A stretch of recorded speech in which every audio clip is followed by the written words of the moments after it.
This conference will now be recorded. Okay, good. So Parsha Nitzavim, page 1086 in the Stone Chumashim, Perek Chavtet, Pasuk Tet, chapter 29, verse 9 is where we begin. It is a very short Parsha, one of the shortest. It is all of 40 psukim. Next week's Parsha Vayelach is, I believe, the shortest with 30 psukim, 30 verses. And very often the two of them are read together. This year we had a Shana Me'uberet, we had our leap year, literally our pregnant year, and that gave us that extra month. And therefore we expand our accordion, and each one is its own parsha. It is small, but it packs a very, very solid punch. And very often, the Torah, with a certain nuance, sort of puts a speed bump in our path and makes us realize there's something more here than we would have otherwise realized. So let us begin with Pasuk Tet, the very first Pasuk of our Parsha. Atem Nitzavim Hayom Kulchem. You are standing, Hayom, today, Kulchem, all of you, Lifnei Hashem Elokeichem, before Hashem your God. Rashi points out that Moshe gathered them all, B'yom Moto. This is the day of Moshe's death. But Moshe did not wind down. Moshe was full strength, full power, full speed, until the point where his neshama, where his soul was taken away, and that was his end. So he gathered them all together here on this very last day of his life. Rashi says, Lachnisan bivrit, to bring them into a brit. A brit is a covenant. Who was there? Roshechem, your leaders. Shiftechem, your tribes. Ziknechem, your elders. Shotrechem, your officers. Kol Ish Yisroel, every member of the Jewish people. Tabchem, your children. Nishechem, your wives. Begercha, and the converts. Asher bekered machanecha, that are in the midst of your camp. Mechoteid eitzecha ad shoei memecha. Those who chop, the wood choppers, the water drawers, la'avrecha bivrit Hashem Elokecha, to bring you into the covenant of Hashem your God, uva'aloto, and into his oath that Hashem Elokecha is making with you today. So, those who are our Hebrew speakers, as Ora comes online, those who are our Hebrew speakers might have noticed a bit of an inconsistency here, or a bit of a change that took place. Atem, plural. Nitzavim, plural. Kulchem, all of you. Hashem, your God, plural. Rashechem, your leaders, plural. Shiftechem, Ziknechem, Shotrechem, Tapchem, Neshechem. Everything is plural, plural, plural, until we get to verse Yud Aleph, verse 11, the third verse. La'avrecha. What should it have said? La'avrechem, to bring you all through. But it's not la'avrechem, it's not you all. It's la'avrecha. It is to bring you through. So let's deal with this first on the level over here of the simple understanding, and then we'll deal with another understanding. The simple understanding is, well, what is this covenant that we mentioned before that Rashi had spoken about? We're going into a covenant over here. What is this covenant?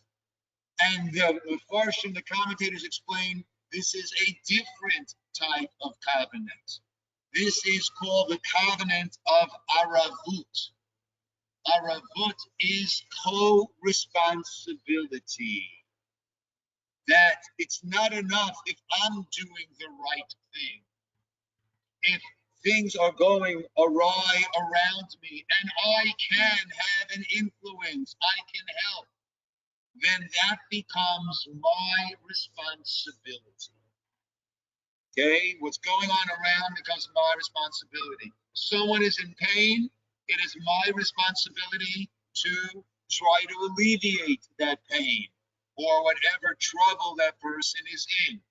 It is aravut. So la'avrecha. So we can understand then that we go from this plural, this Rabim, to the individual. I, the individual, must take responsibility for the Rabim, for the group. And this actually, it's loud out there, huh? And this actually, our top story tonight, right? And this actually translates in some interesting ways. There was a situation, I believe, with the Chavetz Chaim, or it might have been with the Brisker Rav. I forget exactly what it was. There was a wealthy person who had a home, who had different rental facilities. They would rent out. And there was a poor family that was in one of his facilities, and they couldn't pay the rent. And a year went by, 2 years went by, a number of years went by, and at a certain point he said, look, right, I understand, I need to help this family, but I'm not the only one here in this community. The community needs to chip in. I'm more than willing to give a share, to give my fair share, to give a larger share, but I need some communal, and it was hard for him to get that communal buy-in, so he decided to evict. He was going to evict this family, and that will get things moving. And he was told in no uncertain terms that, no, you cannot do that. But why is it my responsibility more than anyone else's and more than everyone else's? Once you've picked it up, it is yours. You know, it's interesting, as a halacha, we learn Gemara about Mitzvah. Linda joined us one Sunday morning for our Gemara about Mitzvah, for our Eila Mitzvahs. All are welcome to join us Sunday morning at 9:20. We learn some Talmud. And you have a situation where a lost object, you come across an object that somebody lost, but it's not something that you would deal with. It's not lefi kavodcha. It's not something that, it's not according to your dignity. You wouldn't deal with that, right? So you don't have to deal with it. But if you give it a kick, once you started to deal with it, now it's become yours. Now you have to finish the job. Once you start, now it is yours. And yes, you do have a greater responsibility than anyone else. The Gemara that tells a great story.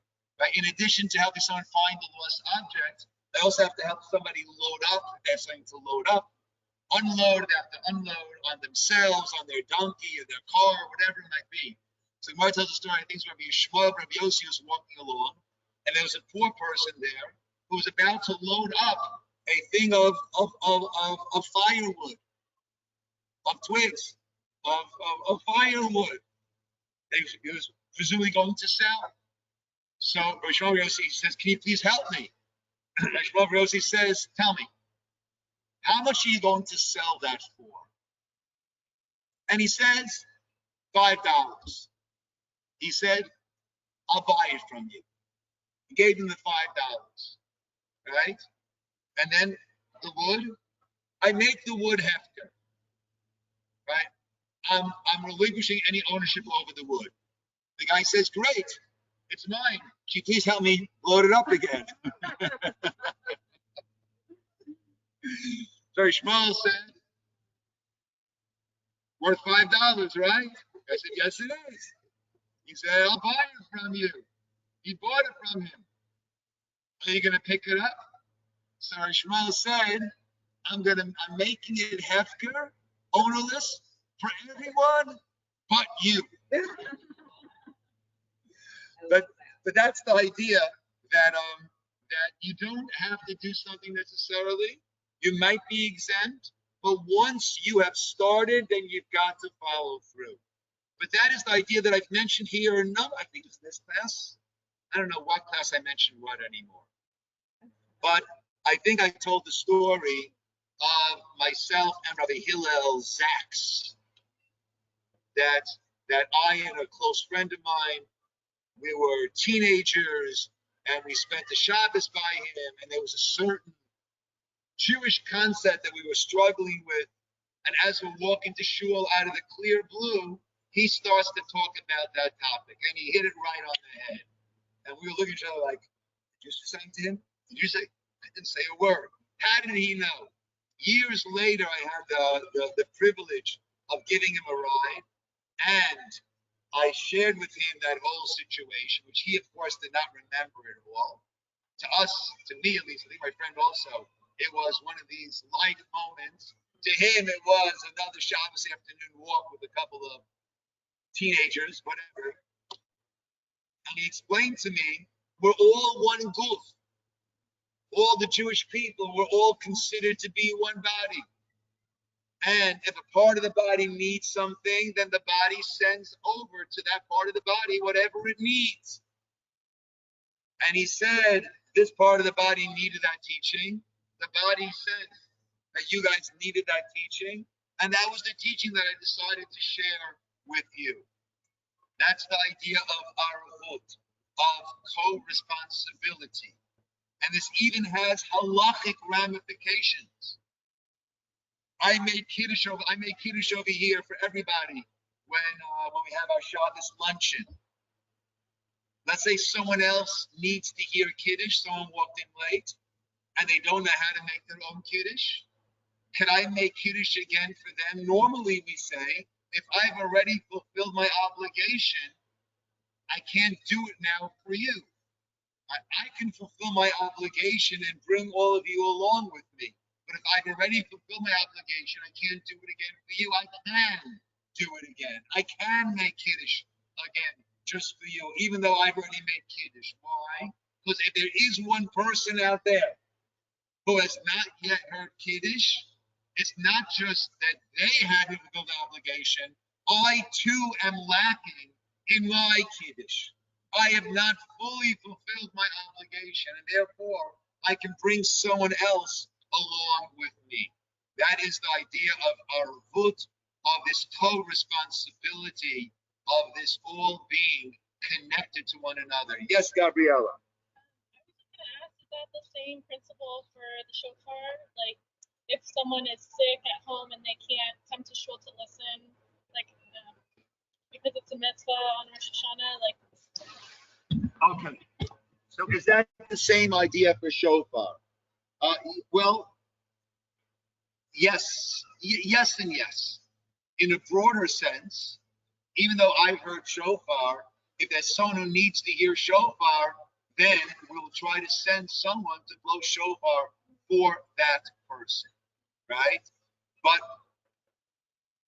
you see, over there, the mitzvah is to, if I get a little more technical for a moment, the mitzvah is to hear the shofar, not to blow the shofar. So there, it's not like really I'm doing it again, even though I was Yotze, right? Right? They will be hearing, I'm not hearing it for them.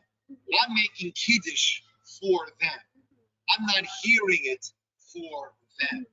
However, it really is similar because I can make the bracha again on their behalf. Now, what bracha? Why am I making a bracha? I already fulfilled my mitzvah. I already heard it. Why am I making the bracha? I'm making the bracha for them because once again, there's something lacking in my own original bracha since there was someone over there who had not yet heard it and done their mitzvah. Okay. Yes. Yes. Yes. And the same thing will apply also for the Megillah reading that Jenny pointed out. The Zohar, I believe, says over here, Atem Nitzavim Hayom Kulchem. What is Hayom?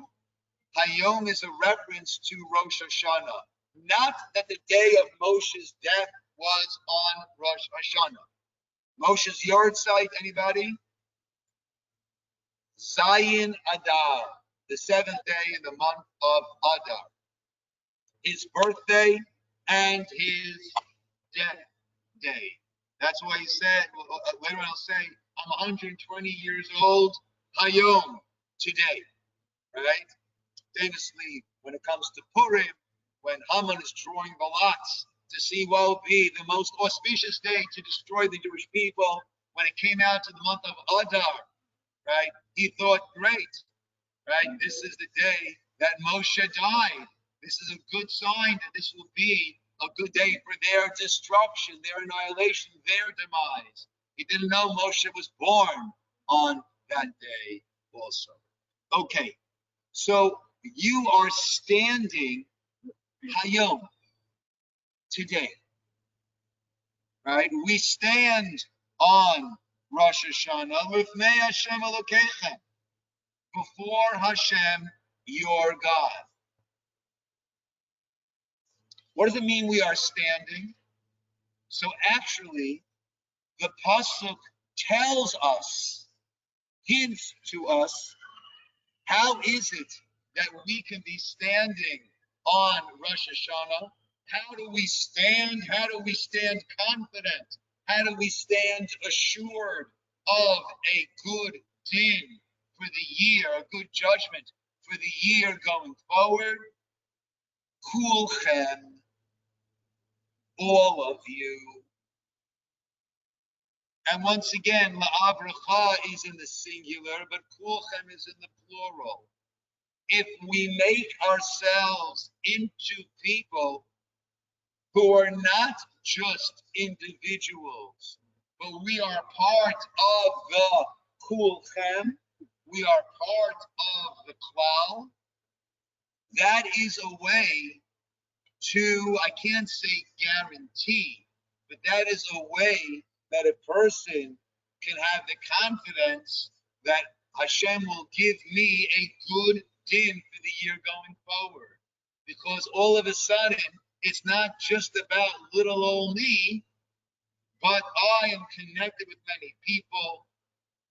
I rely on people, people rely on me, and therefore, anything that happens to me is not just going to be about little old me, it's going to affect many others in a broad fashion, and therefore that extends, right?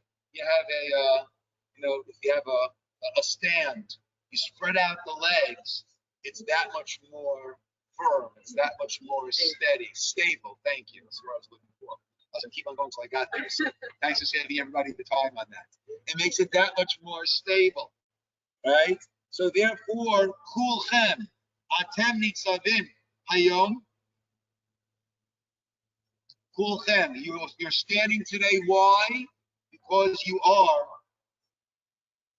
kulchem. You're all interconnected with one another. It's an interesting concept, right? When it comes to tefillah, when it comes to prayer, right? So I understand tefillah. There are a number of different approaches. One, right? Tefillah doesn't change God.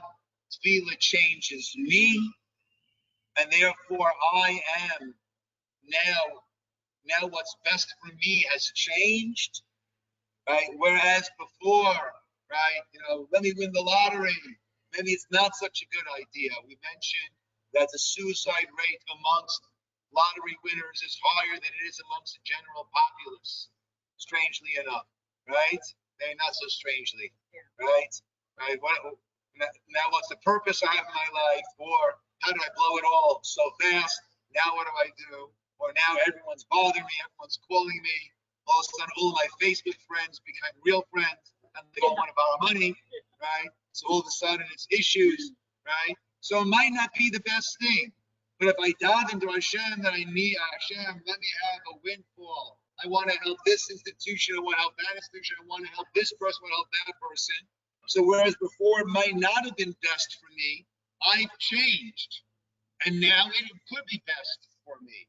So one approach of the Sefer Yikarim is that it's not that it's not that God changes.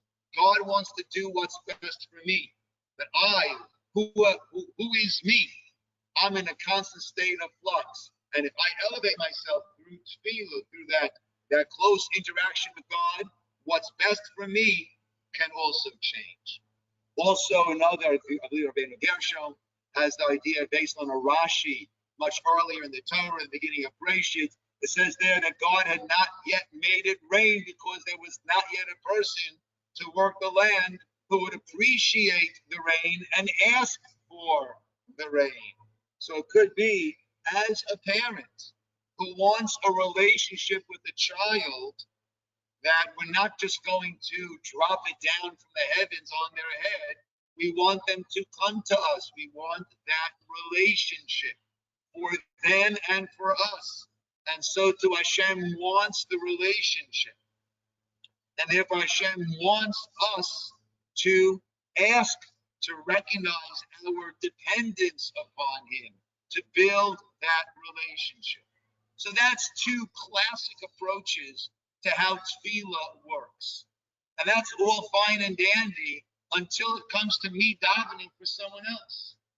And when I'm davening, when I'm praying for someone else, and they don't even know that I'm praying for them, so they're not changing as a result of my prayer, and they're not building a relationship with God as a result of my prayer. So how does my davening, my praying on behalf of someone else, how do we understand the mechanics, the structure? How does that make any difference at all? And that's a question that I asked Rabbi Yaakov Weinberg Zatzal, my Rosh Hashiva, when I was studying as a student in Ner Yisroel, Ner Israel in Baltimore. And he explained it to me as follows. Hashem takes everything into account when anything is going to happen to anyone. Hashem takes everything into account. You know, the butterfly effect, the ripple effect. You drop the pebble into the lake, right? There's a major ripple right there, and then it spreads out further and further and more until it's almost imperceptible. But actually, even when it's not seen by a naked eye, it still has effect going further and further. That's the butterfly effect. That little flap of the wings of the butterfly has its effect that resonates further and further out. Hashem takes into account not just, right? Hashem is a Dayan Emet, is a true judge, right? A judge is here in this world, right? You're in the court system, Esther, right? The judges have to rule what is the proper legal ruling, repercussion to this individual. How it's going to affect his wife, how it's going to affect his children, or her husband, how it's going to affect the children, how is it going to affect the family at large, right? Maybe the grandmother can't take care of the kids as she is going to be incarcerated, right?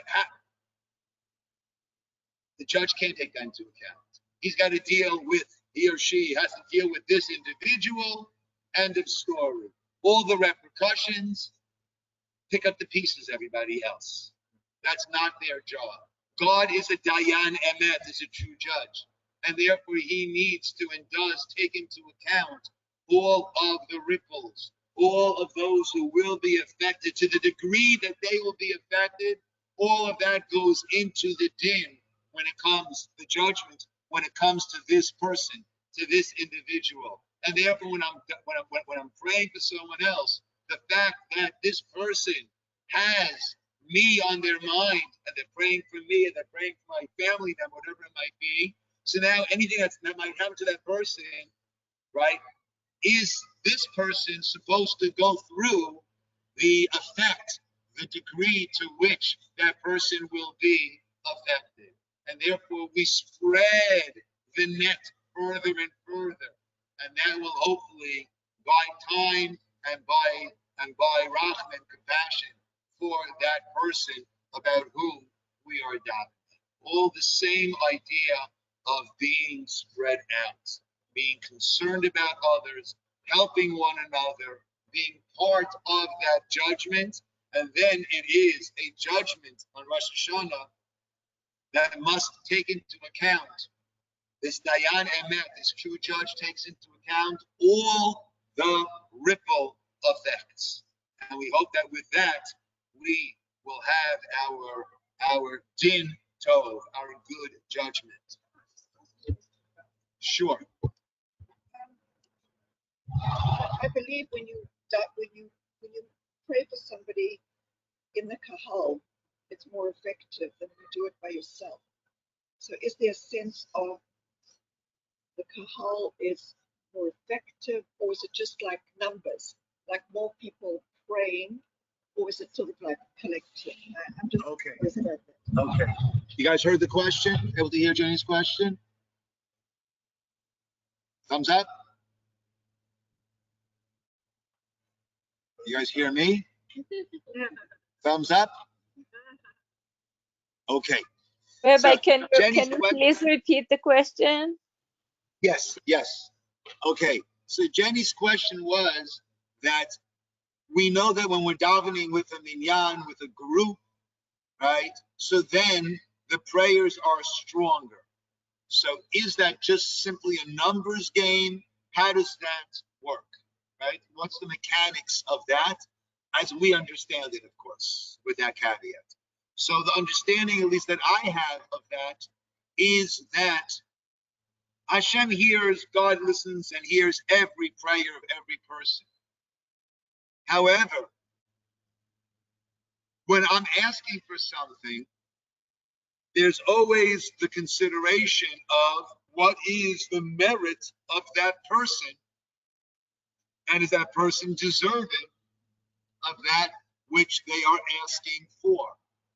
So, when it is a collective group davening, there are actually two aspects to that. One aspect is when everyone is davening for it. So then there is that collective merit that everyone brings to the table, right? So there is, right, it's not just the numbers, but it's more, I'd say more exponential the numbers, that we have the merit of everyone there. Everyone's involved.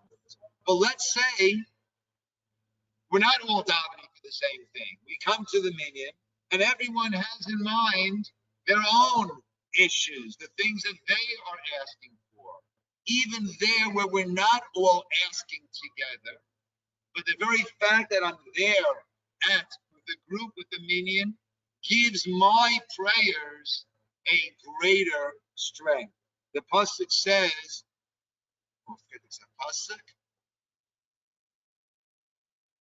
but that God will not reject the group, right? So there, when I'm standing by myself davening, so then the spotlight's on me. When I'm there with a minyan, then it is a bit more spread out. So there's less scrutiny on just me, and therefore there is a greater power to my own personal davening that I'm asking for myself, and no one else is asking for that. No one else knows what I'm asking for. There is a greater strength when it comes to that. Rabbi, I just have a quick question. So the merit is on the prayer and not the prayee. So for example, let's say I have no merit, but the person I'm praying for has a lot of merit. So is it the person, Okay. where's the merit? Okay, first of all, there is no one who has no merit. Okay? And that's important to keep in mind. The beautiful story, I think, with the B'titchever, that someone came to him. I told the story to this group recently, let me know. Someone came to him and said, it says in the Shema that if you'll do that which you're supposed to do, you get blessings. And if you don't, then God will close up the heavens, etc., etc. Well, I don't do any of these mitzvot. And God has opened up the heavens to me. I've got such blessing. Right? What do you say about that, Rabbi? So the B'dishma said to him, oh, where does it say that? It says that in the Shema. How do you know what it says in the Shema? Rabbi, I've said the Shema. How many times have you said the Shema? Countless times. So the B'dishma said, you should know, my friend, if you said the Shema once in your lifetime, the riches that you deserve for that, all the blessings of this world can't even come close to the riches you deserve for saying Shema only once. So I take issue with Esther's question, where she said maybe the person who's praying doesn't have a merit. Everyone has merit. Everyone has tremendous merit. And very often we don't realize the own merit that we have, and we don't realize the merit that other people have. The Gemara says, Al tihi birchot hedyot kala beinecha. The blessing of even a simple person. Don't let it be light, insignificant in your eyes, because you have no idea. First of all, who knows if the person is a light person? Who knows if there is such a thing as a light person? And even if he is a light person, who knows the power of the blessing that comes? So I'd say it both the prayer and the prayee, both the person doing the praying and the person for whom one is praying, all those merits, they all coagulate and become very, very powerful. Yes, Gabriella. I was just gonna share that the analogy that came to mind is if you have a classroom and you're a teacher and one student is requesting something, like say one student asks for a pizza party. You might dismiss that student, but if the entire class is begging for a pizza party, you kind of look at the whole class, wow, this is a great class, they deserve it. So I was just thinking about in terms of students that if one student is asking, or maybe even two, but the collective power. Nice. Collective power. Of being bullied. No, the teacher was not being bullied. Okay. That you able to hear?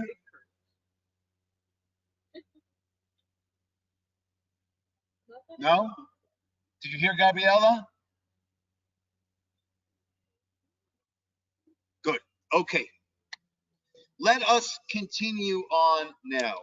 There is a lot. The machine just stopped outside. There is a lot in this Parsha.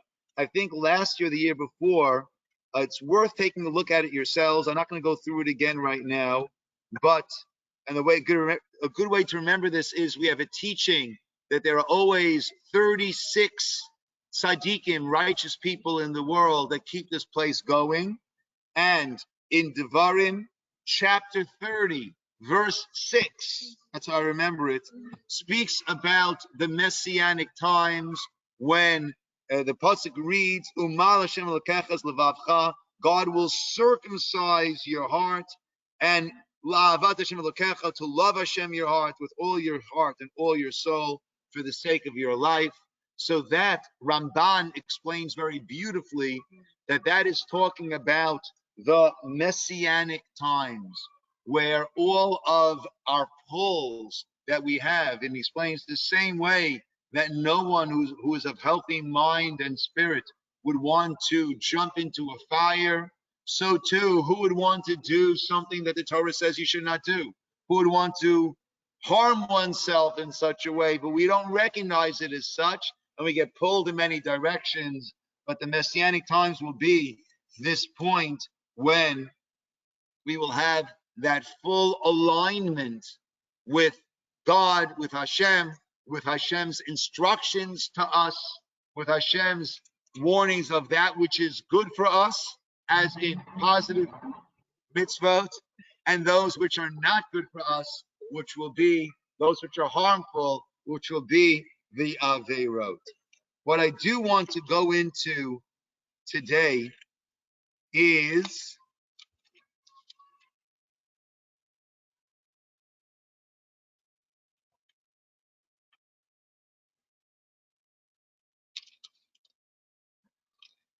on page 1090, Perek Lamed, Pasuk Yud Aleph, chapter 30, verse Yud Aleph 11. Page 1090 is the very last word on 1090 in the Stone Chumash. Then we go to 1092. Ki mitzvah hazot, because this mitzvah, asher anochi mitzavecha hayom, that I am commanding you today, lo nifleti mimcha velo rechoka hi. It is not hidden from you, and it is not distant, rechoka, far. Lo b'shamayim hi. It's not in the heavens. Lay more that you might say, Mi ya'aleh lanu hashamayma. Who's going to go up to the heavens? Vayikacheha lanu, and bring it down and take it for us. Vayashmienu, and make it heard to us. V'nashmienu ata, v'na'asen, and we'll do it. V'lo me'ever liyamhi, nor is it across the sea. Lamor, that you would say, Mi avar lanu, it's ever hayam, who will cross the sea? Vayikachel lanu, and bring it for us. V'yashmienu ota, and make it heard to us. V'na'asen, and we will do it. It's neither of those. Rather, ki karov elecha davar ma'od. The matter is very, very close to you. Beficha uvilvavcha, in your mouth and in your heart, la'asoto, to do it. And what is this mitzvah that we are discussing here? Sorry, someone too loud. What is this mitzvah that we are discussing here? I got you talking loud because what is this mitzvah that we're discussing here? What mitzvah is this? And the Kli Yakar has two different approaches. Approach number one, both of which are very important as we head into our high holidays over here. Number one is the mitzvah of Talmud Torah, of studying Torah, that which, my esteemed friends, we are doing right now. A person might think that when it comes to really getting to the depths of Torah, the real understanding of Torah, that is hidden from us, that we can't access. And sometimes just the actual doing it is hard. To that, the pasuk says, this mitzvah of Torah that I'm commanding you today, lo nifleit hi mincha. It is not hidden from you. Meaning, I have revealed to you the hidden aspects, the secrets, the depths of Torah. I might even add, lo nifleit hi mincha. It is not distant from you, meaning it's actually there. We have a teaching, the Gemara Nida says that before a child is born, when it's still in the womb, the child learns Torah, and then forgets it once we enter into the physicality of this world. So what is the point then of learning it if we're going to then forget it? Because it's imprinted, it's a part of us. And later in life, as we go through life, and when we learn it, it resonates with us. It strikes a chord. It is a return to something. It's not something foreign. Lo nifleti mimcha v'lo rechokahi. Lo b'shamayim. It's not in the heavens to say who will ascend to the heavens and bring it down, and we can do it. Hashem has given us His words. It's not across the sea that you have to cross. Rather, the matter is close to you. Beficha ubilvavcha la'asoto. Every word of Torah is considered to be a mitzvah. We once did the math before. Every word of Torah is a mitzvah, and a mitzvah of Torah we say is Talmud Torah keneged kulam. It's equal in its power to all the mitzvot. So do the math. Let's say we have an hour together over here speaking about, let's say 150, 200 words a minute as we go through, as we're talking over here. 200 times 60 times 613. That was an hour well spent, my friends. Right? It's all there, beficha, in your heart, uvilvavcha, and in your mouth, excuse me, uvilvavcha, and in your heart, la'asoto, to go ahead and do it. The second approach that he offers is, this is talking about the mitzvah of teshuvah. Now, we have a concept of teshuvah. What is real teshuvah? Real teshuvah is when the same situation presents itself and you get it right this time instead of stumbling as one did previously. And a classic example of that we had earlier in Bereshit, right? We had the question, one of the classic questions that's asked is, why is Joseph putting his brothers, why is Joseph putting his brothers through all of that hell? You're spies, he imprisoned Shimon, they come back, you stole the goblet. Right? What is he doing? We're not allowed to exact revenge. And there are many approaches, none of which involve revenge. One of the approaches is that he wanted them to conquer this. He wanted them. They hated him because they were jealous of him because of the special love that Yaakov showed Yosef, and therefore they were jealous of him. When he left, the only son left of Rachel, his beloved wife, was now Binyamin. At that point, Rachel had died already, Rachel had died, and Yosef was, for all intents and purposes, gone. All that's left of that whole Yaakov and Rachel is Binyamin. So what he did was he presented on a silver platter that which they had done to Yosef. They sold Yosef into slavery. He presented to them, well, Binyamin is now going to be a slave because he stole something and got caught. So you're not doing it, right? Your dirty work is being done for you. All you need to do is nod your heads and everything's fine, right? And you've gotten rid of Binyamin also. You go back home, you tell father, I don't know what got into Binyamin. He stole the viceroy's goblet. He got caught. He's there. So this was presenting the same situation to them that they imposed on Yosef.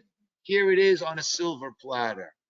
And they overcame that. And that was their teshuvah. So I might think that in order to do teshuvah, I've got to redo that whole situation. And if that situation was overseas, what do I got to do? I got to travel overseas to present myself with the same situation. But at the same time, we know that we're not supposed to put ourselves into what's called the makom nisayon. We're not supposed to give ourselves challenges. Right? That's what King David HaMelech asked for. It didn't end up so good with him and Bathsheba when he asked for a challenge. Right? According to many, that was what happened in the Garden of Eden, that they wanted that challenge. We don't bring the challenges upon ourselves. We also have a teaching that we'll read this in the Haftorah on Shabbos Shuvah. Shabbos Shuvah is the Shabbos between Rosh Hashana and Yom Kippur. We read there, Shuvah Yisroel ad Hashem Elokecha, return Israel up until Hashem Elokecha. Ki chashalta b'avanecha, because you've stumbled with your sin. And we learn there, the sages teach us, ad Hashem Elokecha, Shuvah brings you up to the Kisei HaKavod, brings you up to the highest point. So on that, the Kli Yakar says, the Pasuk is addressing over here and says, Lo nifleiti mincha, this mitzvah that I'm commanding you today, this mitzvah of teshuvah, it is not hidden from you. V'lo rechokahi, and it is not distant. Lo b'shamayim hi, It is not up in the heavens to say, how will I ascend to the heavens? How can I approach Hashem? How can I approach Hashem in order to do my teshuvah, right? As the speaker mentioned briefly on Shabbos, right? Hamelech basadeh, the Hasidic concept that the king is in the field, right? Hashem is making himself available to us. Hashem comes to us. We say, Yeshua Hashem b'himatzo, seek out God when he can be found. Kara'uhu, call out to him, bi'oto karov, when he is close by. And the Gemara says, what is that pasuk referring to? And that is Aseret Yimei Teshuvah, the 10 special days between Rosh Hashana and Yom Kippur, where Hashem avails himself to us. Hashem brings himself to us. And that is an opportunity, but that also is a responsibility. And there is, remind me to mention this tonight. And there is an idea that during Aseret Yimei Teshuvah, during these 10 days, we raise our bar and we take on things that we don't normally do. Even though we know that comes the 11th of Tishrei, comes the day after Yom Kippur, this will not be sustainable. I'm going to go back to doing that. Nevertheless, there's value in during these 10 days. Why? That seems to be hypocritical. I'm trying to fool God. I know I'm going back to it. He knows I'm going back to it, so I'm going to stop now. What does that accomplish? It's not hypocritical at all. The idea is that we know of ourselves when a very important person is visiting, we'll act differently than we might otherwise. Is that hypocritical? No, it's respectful. In the presence of this person, I raise the bar. It's an acknowledgement that Hashem is coming to us. He's coming into our homes, B'yoto Karov, when he is close. And therefore, it's upon us to raise the bar during those 10 days. So, and if we don't, then it's a bit of an affront. And it's in God's face, so to speak. The Gemara tells a story, I forget who it was, that he was on his way Erev Yom Kippur because there was a butcher who had been very, very disrespectful to him. So someone said to him, why are you going there? I'm going there to give him the chance to apologize. So you're going there to kill him. I ain't going there to kill him. Well, he went there. The person did not apologize. He said, what are you doing here? He was dismissive to this great sage. And as he's chopping the meat, a bone flies out and lodges in his throat and kills him. Right? Had he not gone, the fact that he didn't ask for forgiveness is one thing, but he's coming to you so you can ask for forgiveness, and you have this brazenness. So then, like I said before, it's also a responsibility. So this mitzvah commanding you, it's not far from you. Below rechokihi. You don't have to go up to the heavens. God comes down to us. Loma eviliyamhi. You don't have to travel overseas to redo that situation and conquer your yetzer and overcome your temptation. Rather, karov elecha davar ma'od. It's very close to you. Beficha, in your mouth. One aspect of teshuvah is confession, not to the rabbi, but to Hashem. Beficha, it's in your mouth. Ubilvavcha, and it's in your heart. The second component is charata, is to regret having done it. La'asoto. And the third component is going forward, not to repeat. And if a person has that, that is the teshuvah. Even if in the end I do repeat, I can't regret planning on repeating. But if I regret and I confess, I do my vidu and my ashamnu, baganu that we're doing daily now as part of our slichot, and we'll do it all the way to Yom Kippur, not on Rosh Hashana, all the way to Yom Kippur, and on Yom Kippur many times. And I resolve not to do it. And at that point, I fully resolve not to do it. Even if in the end I do stumble again as long as I resolved not to do it, honestly resolved, that is considered a teshuvah. It's beficha. It's bilvavcha la'asoto. Hashem prepares it for us. Hashem gives it to us. The Kliyaka points out, sacrifice, and we bring sacrifices. It wasn't, you didn't have to bring you didn't have to find a panda bear to bring as a sacrifice. You didn't have to catch a giraffe or a chimpanzee. It's that which is easily available for you. And now that we no longer have kavanot, where is it all? Beficha uvilvavcha, in your mouth and in your heart. La'asot. Okay. Next Tuesday is Rosh Hashana, so we will not be studying, right? And 3 Tuesdays is Sukkot, 4 Tuesdays is Simchat Torah, and actually the next Tuesday after that I'm away. But before Yom Kippur is Tuesday night, so Tuesday is a very busy day. So let me know if you want to study. I'll be happy to study. If people have too much to do at that day, I understand. So that would be, and I have a calendar, the 4th of October. So October 4th, we could study. Let me know if that works for you. Then we'll study. If not, we'll have to pick up around Noach time. That's what we're going to pick up. Okay, everybody. Good seeing you all. Lunch and Learn Thursday is going to be on Rosh Hashana, understanding, getting it together, trying to gain a better understanding from the sources of this din, of this judgment, how that works. That'll be Thursday, Lunch and Learn, 12:30. A good day, everybody. Thank you, Rabbi. Thank you very much. Shana Tova. Thank you. Shana Tova to everybody. Thank you. Thank you.